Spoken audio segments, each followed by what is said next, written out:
लक्ष्मीपति श्री विष्णु भगवान की जय। ओम नमः शिवाय। हर हर महादेव।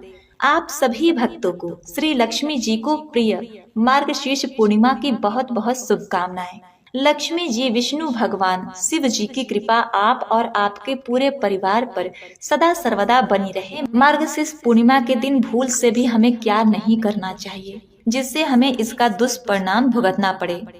तो देखिए, इस दिन किसी भी प्रकार की तामसिक भोजन का सेवन नहीं करना चाहिए, जैसे मांस, मटन, चिकन, मसालेदार भोजन, लहसुन, प्याज आदि। इस दिन किसी भी हालत में आप शराब न पिए, क्योंकि इस दिन शराब का दिमाग पर बहुत ही गहरा असर होता है। इससे शरीर पर ही नहीं, आपके भविष्य पर भी दुष्परिणाम हो सकता है। इस दिन क्रोध नहीं करना चाहिए। यहाँ तक कि वैज्ञानिकों के अनुसार यह भी बताया गया है कि इस दिन चंद्रमा का प्रभाव काफी तेज होता है। इस कारण से शरीर के अंदर रक्त में न्यूरॉन सेल्स सक्रिय हो जाते हैं और ऐसी स्थिति में इंसान ज्यादा उत्तेजित या भावुक रहता है। एक बार नहीं, प्रत्येक पूर्णिमा को ऐसा होता रहता है। जो व्यक्ति का भविष्य भी उसी अनुसार बनता है और बिगड़ता रहता है। जिसे मंदाग्नि रोग होता है या जिसके पेट में चय उपचय की क्रिया शिथिल होती है, तब अक्सर सुनने में आता है कि ऐसे व्यक्ति भोजन करने के बाद नशा जैसा महसूस करते हैं और नशे में न्यूरॉन सेल्स शिथिल हो जाते हैं, जिससे दिमाग का नियंत्रण शरीर पर कम, भावनाओं पर ज्यादा केंद्रित होता है। अतः भावनाओं में बहे नहीं, खुद पर नियंत्रण रख कर व्रत करें। चांद का धरती के जल से संबंध है और इस दिन जल की मात्रा और उसकी स्वच्छता पर विशेष ध्यान देना चाहिए।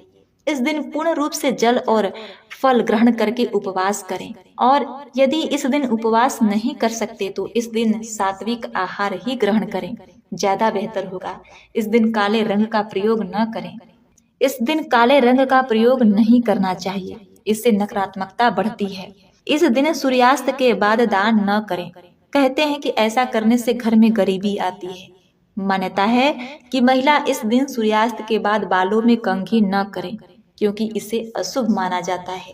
इस दिन ब्रह्मचर्य का पालन करें, अर्थात महिला संग शयन न करें। पूर्णिमा के दिन बाल, नाखून आदि न कटवाएं, इससे घर में दरिद्रता आती है। इस दिन क्या करना चाहिए? पूर्णिमा के दिन सुबह गंगा स्नान कर दान अवश्य करना चाहिए। इसके साथ ही अगर इस दिन पितृ तर्पण करें, उससे घर में सुख समृद्धि की वृद्धि होती है, लक्ष्मी नारायण प्रसन्न होते हैं, साथ ही घर में हमेशा धन रहता है। अगर आप अपने कारोबार में वृद्धि सुनिश्चित करना चाहते हैं तो पूर्णिमा के दिन स्नान आदि के बाद 11 तुलसी के पत्ते लीजिए। अब उन तुलसी के पत्तों को अच्छे से धोकर साफ कपड़े में पोंछ लीजिए। इसके बाद कटोरी में थोड़ी सी हल्दी लेकर पानी की सहायता से उसका घोल बना लीजिए। अब उन तुलसी के पत्तों पर हल्दी से श्री लिखकर भगवान को अर्पित कीजिए। साथ ही भगवान से अपने कारोबार में वृद्धि के लिए प्रार्थना कीजिए। दूसरा उपाय, अगर आप अपने घर परिवार में धन की बढ़ोतरी करना चाहते हैं तो पूर्णिमा के दिन आप 90 ग्राम चने की दाल लीजिए। उससे श्री सत्यनारायण भगवान के चरणों में स्पर्श कराइए। इसके बाद उस चने की दाल को किसी सुपात्र ब्राह्मण को दान कर दीजिए। अगर आप अपने साथ हमेशा परिवार का सहयोग बनाए रखना चाहते हैं तो पूर्णिमा के दिन आपको स्नान आदि के बाद तुलसी के पौधे में पानी डालना चाहिए, सत्यनारायण भगवान का ध्यान करना चाहिए। तुलसी की जड़ से थोड़ी गीली मिट्टी लेकर इससे परिवार के सब सदस्यों को तिलक लगाएं, साथ ही स्वयं भी माथे पर लगाएं। अगर आपका कोई ऐसा काम है जिसे आप जल्द से जल्द पूरा करना चाहते हैं, उसे पूरा करने के लिए पूर्णिमा के दिन आपको स्नान आदि के बाद साफ कपड़े पहनकर श्री लक्ष्मी नारायण जी के मंदिर में जाना चाहिए। भगवान को कटे हुए गोले के टुकड़े और मिश्री का प्रसाद अर्पित करना चाहिए। साथ ही अपने काम के जल्दी से जल्दी पूरा होने की प्रार्थना करना चाहिए। अगर आप अपने घर की सुख समृद्धि बनाए रखना चाहते हैं तो पूर्णिमा के दिन आपको स्नान आदि के बाद थोड़ी सी रोली लेनी चाहिए। उसमें 2-4 बूंद घी डालना चाहिए। अब घी और रोली को अच्छे से मिला लीजिए। उसके बाद रोली से अपने घर के मंदिर के बाईं और दाईं तरफ स्वास्तिक का चिन्ह बनाएं। अगर आप अपने जीवन साथी के साथ प्रेम बरकरार रखना चाहती हैं तो पूर्णिमा के दिन स्नान आदि के बाद श्री सत्यनारायण भगवान को चंदन का तिलक लगाएं। साथ ही देवी लक्ष्मी को लाल चुनरी चढ़ाएं। इन 7 उपायों को करने से आपके जीवन में अवश्य ही परिवर्तन देखने को मिलेगा। प्रिय भक्तों, जितना भी भक्ति, जितना भी पूजा पाठ किया जाए वह अनंत गुना फल देने वाली होती है। विशेषकर अगर वह पूजा पाठ आप किसी विशेष तिथि पर करें तो उसका तो कहना ही क्या। इसी प्रकार की तिथि है मार्गशीर्ष मास की पूर्णिमा तिथि। पद्म पुराण के अनुसार इस व्रत को करने वाले को तो इसका फल मिलता ही है, साथ ही कथा को सुनने पढ़ने तथा गंगा स्नान करने दान करने वालों पर भी माता लक्ष्मी विष्णु भगवान प्रसन्न होते हैं। उन भक्तों की सभी मनोकामनाएं पूर्ण करते हैं। इसके प्रभाव से सुहागिनों को विधवा होने का भय नहीं रहता। बांझ को पुत्र, निर्धन को धन तथा रोगी को रोग से मुक्ति मिलती है। पद्म पुराण के अनुसार द्वापर युग में एक समय की बात है, यशोदा जी ने कृष्ण जी से कहा, हे कृष्ण, तुम सारे संसार के उत्पन्न करता, पोषक तथा उसके संहार करता हो। आज कोई ऐसा व्रत मुझसे कहो जिसके करने से मृत्यु लोक में स्त्रियों को विधवा होने का भय न रहे तथा यह व्रत सभी मनुष्यों की मनोकामनाएं पूर्ण करने वाला हो। कृष्ण कहने लगे, हे माता, तुमने अति सुंदर प्रश्न किया है। मैं तुमसे ऐसे ही व्रत को विस्तार पूर्वक कहता हूँ। हे माँ, सौभाग्य की प्राप्ति के लिए स्त्रियों को 32 पूर्णमासियों का व्रत करना चाहिए। इस व्रत के करने से स्त्रियों को सौभाग्य संपत्ति मिलती है। यह व्रत अचल सौभाग्य देने वाला एवं भगवान शिव के प्रति मनुष्य मात्र की भक्ति को बढ़ाने वाला है। यशोदा जी कहने लगी, हे कृष्ण, सर्वप्रथम इस व्रत को मृत्यु लोक में किसने किया था, इसके विषय में विस्तार पूर्वक मुझसे कहो। तब भगवान श्री कृष्ण कहने लगे कि इस भूमंडल पर एक अत्यंत सुप्रसिद्ध राजा चंद्रहास थे। उनकी बहुत ही सुंदर कार्तिका नाम की एक नगरी थी। वहां पर धनेश्वर नाम का एक ब्राह्मण रहता था और उसकी स्त्री अति सुशीला रूपवती थी। दोनों ही उस नगर में बड़े प्रेम के साथ रहते थे। घर में धन्य धान आदि की कमी नहीं थी, किंतु उनको एक बहुत बड़ा दुख था कि उनके कोई संतान नहीं थी। इस दुख से वह अत्यंत दुखी रहते थे। एक समय एक बड़ा तपस्वी योगी उस नगर में आया। वह योगी उस ब्राह्मण के घर को छोड़कर अन्य सभी के घरों से भिक्षा लाकर भोजन किया करता था। रूपवती से वह भिक्षा नहीं लिया करता था। उस योगी ने एक दिन रूपवती से भिक्षा न लेकर किसी अन्य घर से भिक्षा लेकर गंगा किनारे जाकर प्राप्त भिक्षा को प्रेम पूर्वक खा रहा था। अब क्या था, धनेश्वर ने योगी का यह सब कार्य किसी प्रकार से देख लिया। अपने घर भिक्षा ना लेने और अपने अनादर से दुखी होकर धनेश्वर योगी से बोला, महात्मन, आप सब घरों में भिक्षा लेते हैं परंतु मेरे घर की भिक्षा कभी नहीं लेते, इसका कारण क्या है? योगी ने कहा कि निसंतान के घर की भिक्षा पतितों के अन्न के तुल्य होता है। ये पाप के समान है और जो पतितों का अन्न खाता है वह भी पतित हो जाता है। चूंकि तुम निसंतान हो, अतः पतित हो जाने के भय से मैं तुम्हारे घर की भिक्षा नहीं लेता हूँ। धनेश्वर यह बात सुनकर अपने मन में बहुत दुखी हुआ और हाथ जोड़कर योगी के पैरों में गिर पड़ा तथा बड़े ही दुखी भाव से विनती करने लगा। उसने कहा, हे महाराज, यदि ऐसा है तो आप मुझको पुत्र प्राप्ति का उपाय बताइए। आप सर्वज्ञ हैं, सब कुछ जानते हैं, मुझ पर अवश्य ही यह कृपा कीजिए। धन की मेरे घर में कोई कमी नहीं है, परंतु मैं पुत्र न होने के कारण अत्यंत दुखी हूँ और मेरी पत्नी भी अत्यंत दुखी रहती है। आप मेरे इस दुख का हरण करें, आप सामर्थ्यवान हैं। यह सुनकर योगी कहने लगे, हे ब्राह्मण, तुम चंडी की आराधना करो। अब क्या था, उस ब्राह्मण ने उस महात्मा को प्रणाम किया और घर आकर उसने अपनी स्त्री से सब वृत्तांत कहा और स्वयं तप के निमित्त वन में चला गया। प्रिय भक्तगणों, अब आगे सुनिएगा। वन में जाकर उसने चंडी की आराधना की और उपासना किया। चंडी ने 16वें दिन उनको स्वप्न में दर्शन दिया और कहा, हे धनेश्वर, जा, तेरे पुत्र होगा, परंतु वह 16 वर्ष की आयु में ही मृत्यु को प्राप्त हो जाएगा। यदि तुम दोनों स्त्री पुरुष 32 पूर्णमासियों का व्रत विधि पूर्वक करोगे तो वह दीर्घ आयु होगा। जितनी तुम्हारी सामर्थ्य हो आटे के दिए बनाकर शिव जी का भजन करना। 32 पूर्णमासियों के दिन विधि पूर्वक पूजा करना। प्रातः काल होने पर इसी स्थान के समीप ही तुम्हें एक आम का वृक्ष दिखाई देगा। उस पर तुम चढ़कर एक फल तोड़कर शीघ्र अपने घर ले जाना। अपनी स्त्री से सब वृत्तांत कहना। ऋतु स्नान के पश्चात वह स्वच्छ होकर श्री शंकर जी का ध्यान करके इस फल को खा लेगी। तब शंकर भगवान की कृपा से उसको गर्भ हो जाएगा। जब वह ब्राह्मण प्रातः काल उठा तो उसने उस स्थान के पास ही एक आम का वृक्ष देखा, जिस पर एक अत्यंत सुंदर आम का फल लगा हुआ था। उस ब्राह्मण ने उस आम के वृक्ष पर चढ़कर उस फल को तोड़ने का प्रयास किया, परंतु वृक्ष पर कई बार प्रयत्न करने पर भी वह चढ़ नहीं पाया। तब तो उस ब्राह्मण को बहुत चिंता हुई और विघ्न विनाशक श्री गणेश जी की वंदना करने लगा।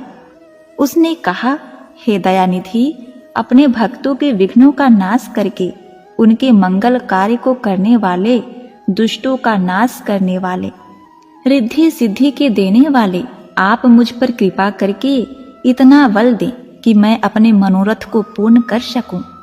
इस प्रकार गणेश जी की प्रार्थना करने पर उनकी कृपा से धनेश्वर वृक्ष पर चढ़ गया और उसने एक अति सुंदर आम का फल देखा।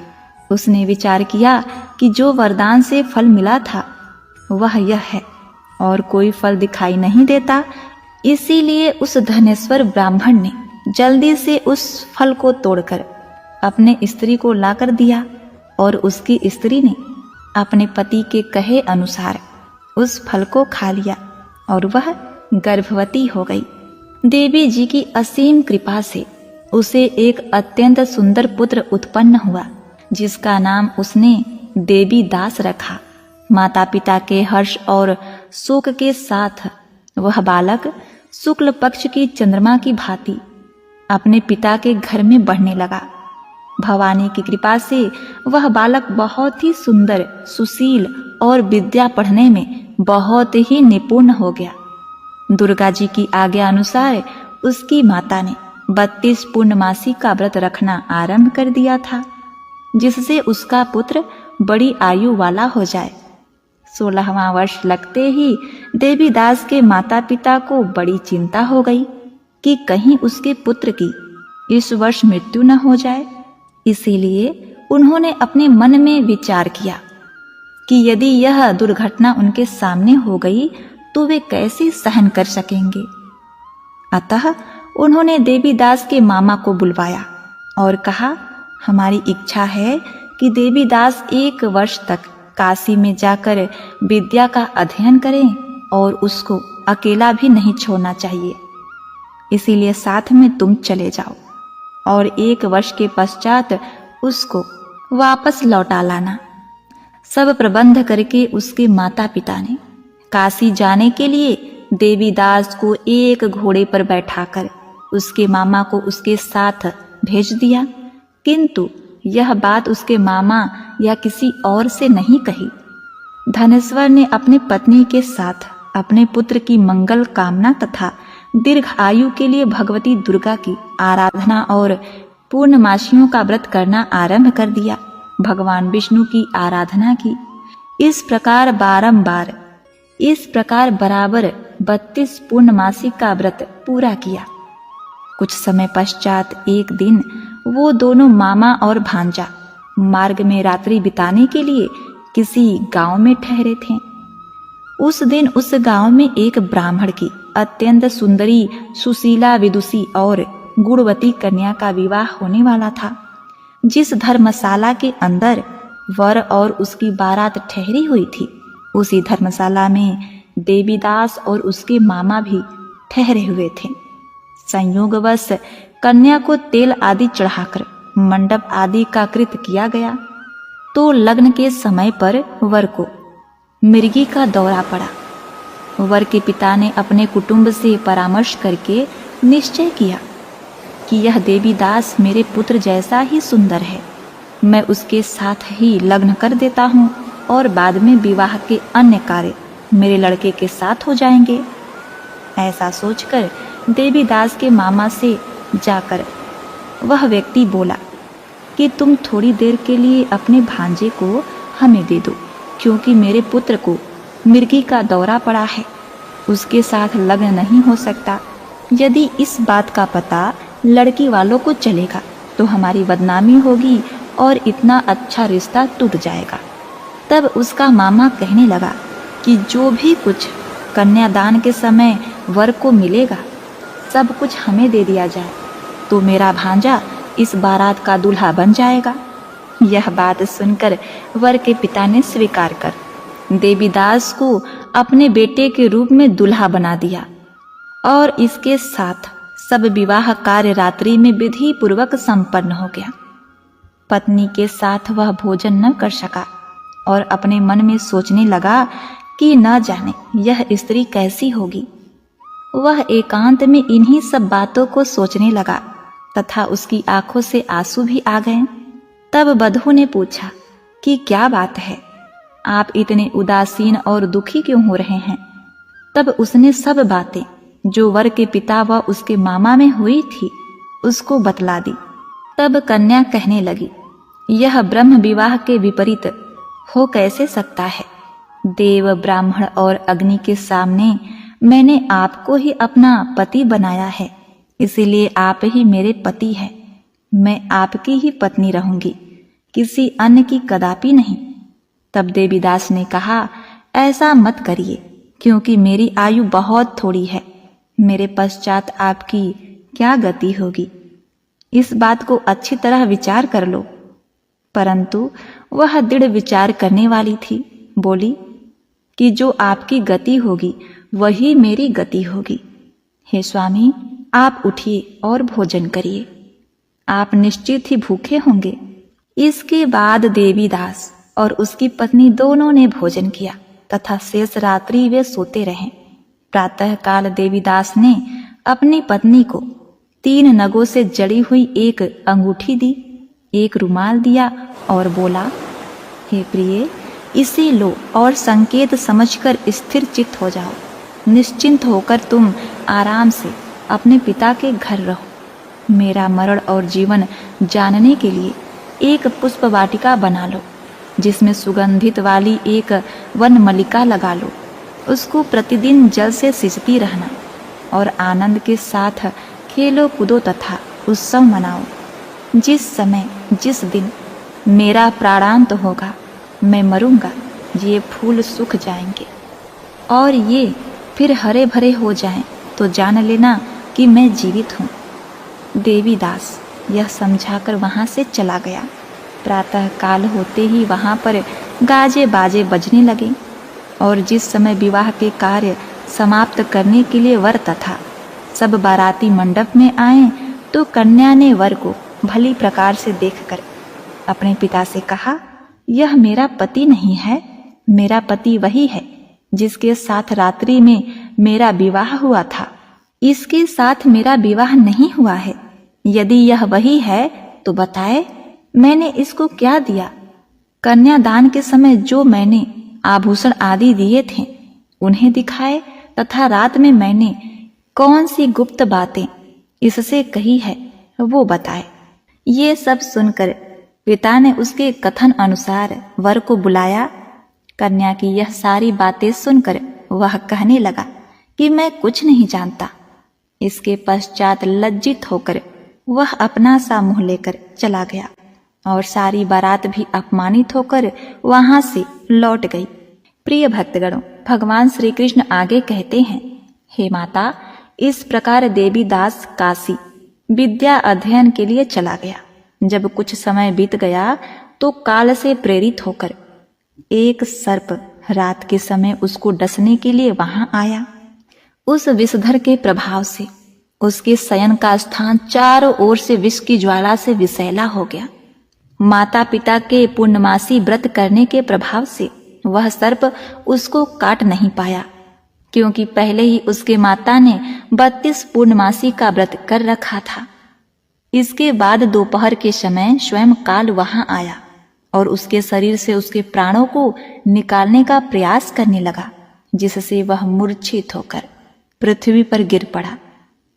भगवान की कृपा से उसी समय पार्वती जी के साथ श्री शंकर भगवान वहां आ गए। उनको मूर्छित दशा में देखकर पार्वती जी ने भगवान शंकर से प्रार्थना की और कहा, हे स्वामी, इस बालक की माता ने पहले 32 पूर्णमासी का व्रत किया था, जिसके प्रभाव से हे भगवान आप इसको प्राणदान दें। भवानी के कहने पर भक्त वत्सल भगवान शिव शंकर जी उसको प्राणदान दे दिए। इस व्रत के प्रभाव से काल को भी पीछे हटना पड़ा और देवीदास स्वस्थ होकर बैठ गया। उधर उसकी स्त्री उसके काल की प्रतीक्षा किया करती थी। जब उसने देखा कि उस पुष्प वाटिका में पुष्प, पत्ते और फूल कुछ भी नहीं रहे, तो उसको अत्यंत ही आश्चर्य हुआ। और जब कुछ ही देर बाद वह हरा भरा हो गया, तब वह जान गई कि उसके पति के ऊपर मृत्यु के जो बादल मंडरा रहे थे वो छट गए हैं। उसका पति अब जीवित है।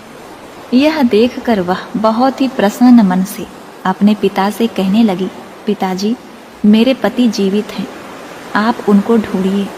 जब 16वां वर्ष व्यतीत हो गया तो देवीदास भी अपने मामा के साथ काशी से चल दिया। इधर देवीदास का ससुर उसको ढूंढने के लिए अपने घर से जाने ही वाला था कि वह दोनों मामा भांजा वहां पर आ गए। उनको आया देखकर उनका ससुर बहुत ही प्रसन्नता के साथ अपने घर ले गया। उस समय नगर के निवासी भी वहां इकट्ठा हो गए और सबने निश्चय किया कि अवश्य ही इसी बालक के साथ इस कन्या का विवाह हुआ था। इसके पश्चात सभी भगवान विष्णु को और शिव जी को धन्यवाद करने लगे। माता भवानी को बारंबार प्रणाम करने लगे। सभी नगरवासी आनंदित हो गए। अब क्या था, देवीदास की पत्नी सौभाग्यवती हुई। कुछ दिन बाद देवीदास अपनी पत्नी और मामा के साथ अपने ससुर के घर से बहुत सा उपहार और धन लेकर अपने घर के लिए प्रस्थान किया। जब वह अपने गांव के निकट आया तो कई लोगों ने उसको देखकर उसके माता पिता को पहले ही जाकर खबर दे दी कि तुम्हारा पुत्र देवीदास अपनी पत्नी और मामा के साथ आ रहा है। ऐसा समाचार सुनकर पहले तो उन्हें विश्वास ही नहीं हुआ, किंतु जब और लोगों ने भी आकर उनकी बात का समर्थन किया तो उनको बड़ा आश्चर्य हुआ। लेकिन थोड़ी देर में देवीदास ने आकर अपने माता पिता के चरण में अपना सिर रखकर प्रणाम किया और उसकी पत्नी ने अपने सास ससुर के चरणों को स्पर्श किया तो माता पिता ने अपने पुत्र और वधू को अपने हृदय से लगा लिया और दोनों के आंखों में खुशी के आंसू बह चले। अपने पुत्र और पुत्र वधू के आने की खुशी में धनेश्वर ने बड़ा भारी उत्सव किया और ब्राह्मणों को भी बहुत सा दान दक्षिणा देकर प्रसन्न किया। प्रिय भक्तों, भगवान श्री कृष्ण कहने लगे कि इस प्रकार धनेश्वर 32 पूर्णमासियों के व्रत के प्रभाव से पुत्रवान हो गया। जो भी स्त्रियां इस व्रत को करती हैं वे जन्म जन्मांतर में वैधव्य का दुख नहीं भोगती और सदैव सौभाग्यवती रहती हैं। यह मेरा वचन है, इसमें कोई संदेह नहीं। यह व्रत पुत्र पौत्र देने वाला तथा संपूर्ण मनोकामनाओं को पूर्ण करने वाला है। जय माता लक्ष्मी। ओम नमः शिवाय।